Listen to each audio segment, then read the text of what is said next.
Hello everyone, this is PK Entertainment and we are back again, and here now we have another video for you, and we're finally going to have some debate and discussion over the Lord of the Rings live action series by Amazon. We're going to talk about whether it can possibly stand up in comparison to Peter Jackson's cinematic trilogy or indeed J.R. Tolkien's original books, and should it be allowed to stand on its own, and whether it's actually getting a fair chance in terms of the criticism from both fans and critics. Now, as we all know, Lord of the Rings is the epic, iconic fantasy novel series written by J.R.R. Tolkien, and was brought into even greater legacy and cultural impact by the trilogy of Peter Jackson's movies from 2001, 2002 and 2003. Now, for anybody who doesn't know, the television series project originated when Amazon raised a lot of eyebrows by buying the television rights for the Lord of the Rings in 2017. They made a huge commitment with a purchase of around $250 million to buy the rights, and they straight away committed to a 5-season run where the overall costs, if completed, could end up totaling close to $1 billion. Now, the series would typically be a prequel story from the films and the books, being set thousands of years before the events of the Battle of the Middle-earth, the established Second Age of Middle-earth, covering a story when the Rings of Power were first forged and distributed amongst the races of elves, men and dwarfs, and it would also concentrate on the rise of Sauron, who of course we all know was the prime antagonist within the Lord of the Rings films. Now, of course, when you go back to watch those films, in particular the Fellowship of the Ring, these events were established or alluded to in that huge prologue sequence at the beginning, but of course this show will expand on these storylines a lot more. With the title The Lord of the Rings, The Rings of Power, the show is due to debut on Amazon on September the 2nd, 2022. Now, to say that there's been a lot of debate and scrutiny on this series is a massive understatement. Literally, the moment Amazon bought the rights, there's been a lot of skepticism, negativity, outrage and disdain shown towards the series. Now, this is always the way now within modern entertainment and pop culture coverage and fandom. Whenever we have an iconic franchise that is rebooted or continued, you're always going to get an air of skepticism or sarcasm, lack of confidence regarding a new project. We literally could spend an eternity discussing all of the fallout from Disney Star Wars, the recent Star Trek series, when we talk about Discovery and Picard, Ghostbusters 2016, Kevin Smith's He-Man animated series, the recent Terminator films from the likes of Terminator Dark Fate. We could go on and on and on, and people have already established a pattern where we see these iconic franchises being bastardized or deconstructed, ruining very much these legacy characters. We could of course include the DC cinematic universe in that category as well. And of course, with Lord of the Rings, you're going to get the same feelings and emotions. As I mentioned before, Lord of the Rings is probably the most iconic fantasy franchise within entertainment culture. People may argue other examples. By all means, leave those in the comments. But for me, I certainly feel that's what Lord of the Rings is. And when you have people who have a large devotion and commitment to this type of series, any reintroduction or reboot, they're always going to be very nervous about it. But is this anti-feeling really being fair for this new project? Until recently, all we've had in terms of the news regarding it is the story outline, and also the fact that we will have lots of inclusion in terms of diversity with the hobbits. And I've seen so many denounce the show before we even have an ounce of footage. A lot of absolute judgments and conclusions have been already decided and made about the show, mostly in the negative. Now, I know many people will disagree with me on this, but I've never been convinced on the idea of hating or having a negative perception towards a piece of content that we haven't fully seen realised yet.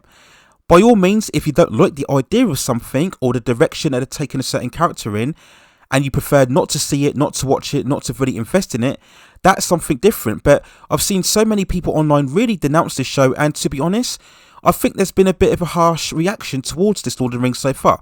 Now, I completely understand what I mentioned before because of the iconic status of the franchise.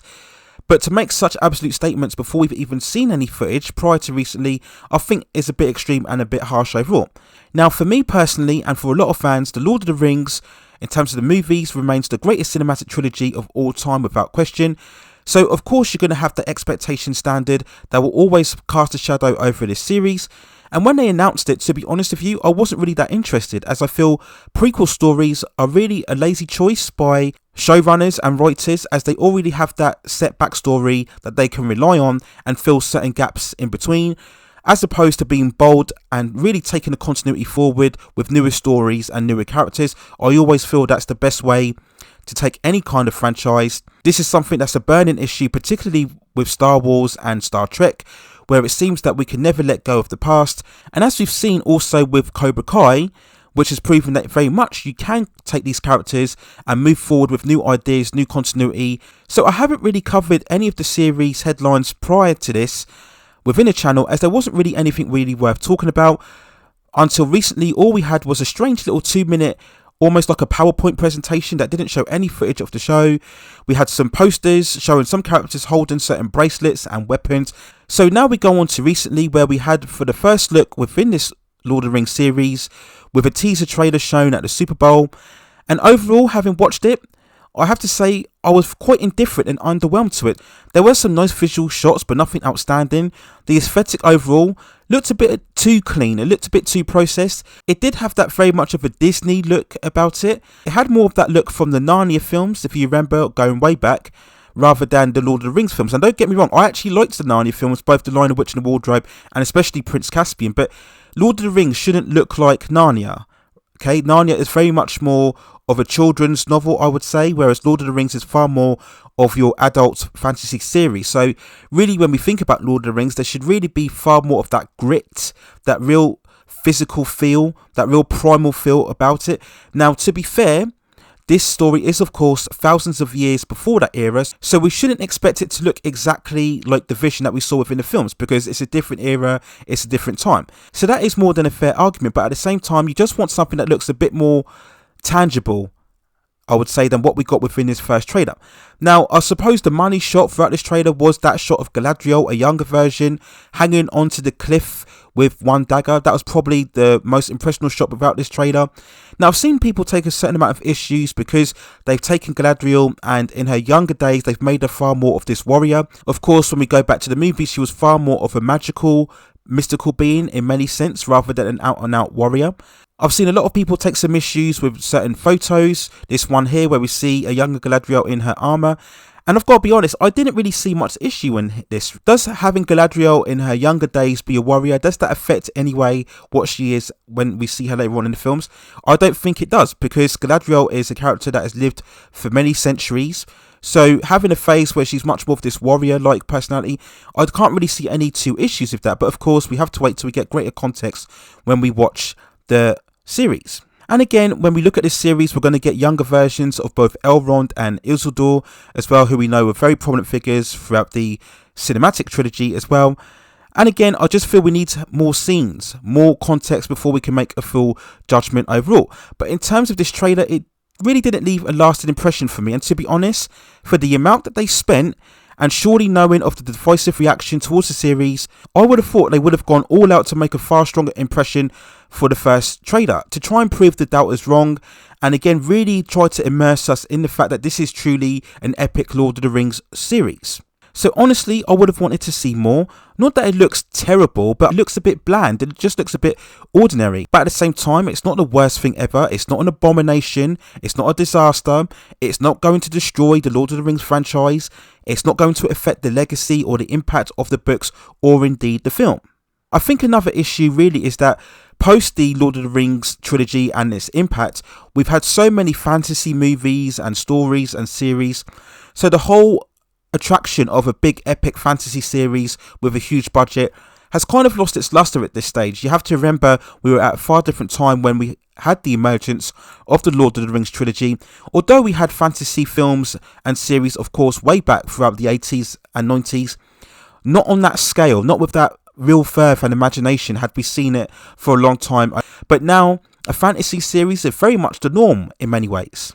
Of course, the biggest example is Game of Thrones, probably the most impactful fantasy series since The Lord of the Rings, and since then, of course, we've seen the likes of The Witcher make a certain impact, and also recently we had the Amazon series The Wheel of Time as well. Now, in terms again of the reaction and the commentary that I've seen so far, many have deemed this to be another Last Jedi scenario with all of the fallout of the outrage. Now, I'm going to have to disagree with that, because when we look at The Last Jedi, the biggest issue with that movie was the direction that it took the iconic characters in a forward continuity and actually made them worse. Of course, primarily we look at the likes of Luke Skywalker and Han Solo. So in many ways, that did taint the legacy and the lasting impact of the Star Wars franchise. But in terms of this series, it isn't the same case, because we're not messing with the likes of Aragorn, Frodo, Sam, Gandalf, Legolas and Gimli. Well, I say that right now at this stage, everything that we've heard so far, because obviously we're dealing with an era thousands of years in the past. So in theory, whatever happens within this show throughout its 5-season run, we really shouldn't impact at all the overall story or destiny in terms of the iconic characters that we associate primarily with the movies. Do I have certain issues in terms of the inclined diversity when we look at the Hobbits?